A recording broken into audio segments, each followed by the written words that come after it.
قرآن کریم کے 12ویں پارے کے پہلے رکوع میں اللہ تبارک و تعالیٰ کا ارشاد ہے وَمَا مِن دَابَّةٍ فِي الْأَرْضِ إِلَّا عَلَى اللَّهِ رِزْقُهَا وَيَعْلَمُ مُسْتَقَرَّهَا وَمُسْتَوْدَعَهَا كُلٌّ فِي كِتَابٍ مُبِينٍ، یعنی زمین پر جو بھی جاندار چلتا پھرتا ہے اس کے رزق کی ذمہ داری اللہ نے اپنے ذمے لے لی ہے۔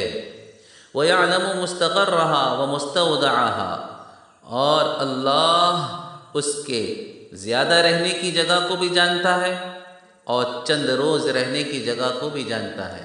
یعنی جہاں پر مستقل طور پر رہتا ہے وہ بھی اللہ کے علم میں ہے، اور جہاں عارضی طور پر جاتا آتا ہے وہ بھی اللہ کے علم میں ہے۔ ہر جگہ اس کا رزق اس کے ساتھ پہنچ جاتا ہے۔ کل فی کتاب مبین، یہ سب کچھ لکھا ہوا ہے، موجود ہے کھلی ہوئی واضح کتاب میں، یعنی لوح محفوظ میں۔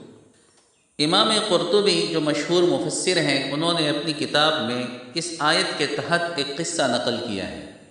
حضرت ابو موسیٰ اشعری رضی اللہ عنہ، اسی طرح سے حضرت ابو مالک اشعری وغیرہ، یہ تمام حضرات قبیلے اشعار سے تعلق رکھنے والے تھے۔ ان کا ایک واقعہ ذکر کیا ہے کہ یہ لوگ ہجرت کر کے مدینہ طیبہ پہنچے، تو راستے میں سفر کرتے کرتے ظاہر بات ہے بھوک پیاس لگتی تھی، تو جو کچھ توشہ موجود تھا اس کو کھاتے پیتے تھے۔ مدینہ پہنچتے پہنچتے ان کا سارا توشہ ختم ہو گیا، تو انہوں نے اپنا ایک آدمی حضور پاک صلی اللہ علیہ وسلم کی خدمت میں بھیجا، اس غرض سے کہ ان کے کھانے پینے کا کچھ انتظام کیا جائے۔ جب یہ شخص نبی کریم صلی اللہ علیہ وسلم کے دروازے پر پہنچا تو اندر سے آواز آئی کہ حضور پاک صلی اللہ علیہ وسلم یہ آیت پڑھ رہے ہیں وَمَا مِن دَابَّةٍ فِي الْأَرْضِ إِلَّا عَلَى اللَّهِ رِزْقُهَا، کہ زمین پر چلنے والے ہر چوپائے، ہر پرندہ ہو یا درندہ ہو یا کوئی کیڑا ہو مکوڑا ہو، چونٹی ہو، مکھی ہو، مچھر ہو، کوئی حیوان ہو، کوئی انسان ہو، ہر ایک کے رزق کی ذمہ داری اللہ تبارک و تعالیٰ نے اپنے ذمے لے لی۔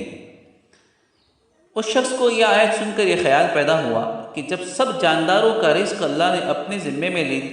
ذمے میں لے لیا ہے، تو ہم اشعری بھی تو اللہ کے نزدیک اللہ کے بندے ہیں، اور اللہ کے نزدیک جانوروں سے بدتر نہیں ہیں، جانوروں سے گئے گزرے نہیں ہیں۔ جب اللہ ان کو رزق دے گا اور دیتا ہے تو وہ ہمیں بھی رزق دے گا۔ یہ سوچ کر انہوں نے حضور پاک صلی اللہ علیہ وسلم کی خدمت میں کوئی بات عرض نہیں کی، سیدھے واپس آ گئے اور اپنے قبیلے سے کہا کہ خوش ہو جاؤ، اللہ کی مدد تمہارے لیے آ رہی ہے۔ اس کے جو اشعری ساتھی تھے انہوں نے یہی سمجھا کہ اس بندے نے جا کر حضور کی خدمت میں درخواست کی ہوگی اور حضور پاک صلی اللہ علیہ وسلم نے کوئی انتظام کیا ہوگا۔ بہرحال ابھی بات چیت کر رہے تھے کہ دو آدمی وہاں پہنچے، ان کے ہاتھ میں ایک بڑا سا برتن تھا جس میں گوشت اور روٹیاں بھری ہوئی تھیں۔ انہوں نے وہ کھانا اس قبیلے اشعار کے لوگوں کو دے دیا، سب نے ڈٹ کر اور شکم سیر ہو کر کھانا کھایا، پھر بھی اس میں سے بچ رہا تو انہوں نے مناسب سمجھا کہ بقیہ کھانا حضور پاک صلی اللہ علیہ وسلم کے پاس واپس بھیج دیں تاکہ اس کو آپ اپنی ضرورت کے اعتبار سے صرف فرما دیں۔ چنانچہ اپنے دو آدمیوں کے ساتھ وہ کھانا حضور پاک صلی اللہ علیہ وسلم کی خدمت میں بھیج دیا۔ اس کے بعد جب یہ حضرات حضور کی خدمت میں پہنچے تو آپ کا شکریہ ادا کیا کہ اللہ کے رسول، آپ کا بھیجا ہوا کھانا بڑا لذیذ تھا، بہت نفیس تھا، بہت عمدہ تھا۔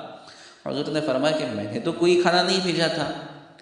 تب وہ جو صحابی تھے جو حضور کی خدمت میں پہنچے تھے درخواست کرنے کے لیے، درخواست نہیں کی تھی، انہوں نے پورا واقعہ عرض کیا کہ میں نے آپ کو ایسی ایسی آیت پڑھتے ہوئے سنا تو میرے دل میں یہ بات آ گئی، جب جانوروں کا رزق اللہ کے ذمے میں ہے تو ہمارا رزق بھی اللہ کے ذمے میں ہے۔ میں وہیں سے واپس ہو گیا۔ حضور پاک صلی اللہ علیہ وسلم یہ سن کر حضور نے عرض کیا،